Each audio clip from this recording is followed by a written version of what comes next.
আসসালামু আলাইকুম। Signature dental care and implant থেকে আমি ডক্টর আফরোজা বিথি। আজকে একটা বেবি পেশেন্টের সাথে কথা বলবো আমরা। তোমার নাম কি বাবা? সামির। সামির। কোন স্কুলে পড়ো? Wisdom international school. Wisdom international school. আচ্ছা, কোন ক্লাসে পড়ো? কেজি 1। কেজি 1। আচ্ছা, তো তোমার কি হয়েছিল দাঁতে?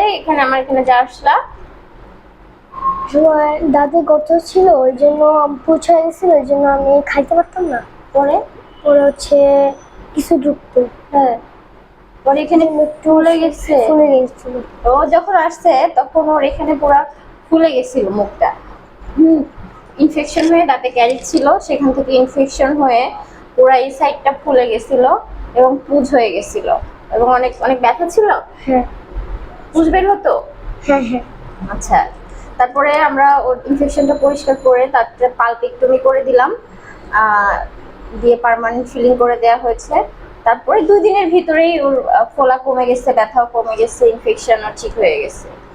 তারপরে ও আবার আসতে 2 দিন পরে ওর পাশের দাঁতটাতে আবার একটা ক্যারি ছিল, ওই পাশের দাঁতে সেটা ঠিক করতে। পাশের দাঁতে কি আজকে কি করছো? ফিলিং করেছি। ফিলিং করেছো? ব্যথা আর আছে দাঁতে? না।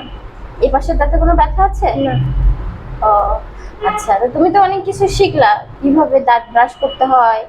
বাচ্চাদেরকে একটু বলো কিভাবে বাচ্চারা দাঁত ব্রাশ করবে, তা না হলে তোমার মতো এরকম ফুলে যাবে এক সাইড থেকে। বলো, কয় বেলা করে দাঁত ব্রাশ করবে বাচ্চারা? বাচ্চারা 2 বার করে, সকালে সকালে এবং রাতে খাওয়ার পর ব্রাশ করবে। এবং চিপস বা চকলেট এই ধরনের কোনো ফাস্ট ফুড খেলে তারা অবশ্যই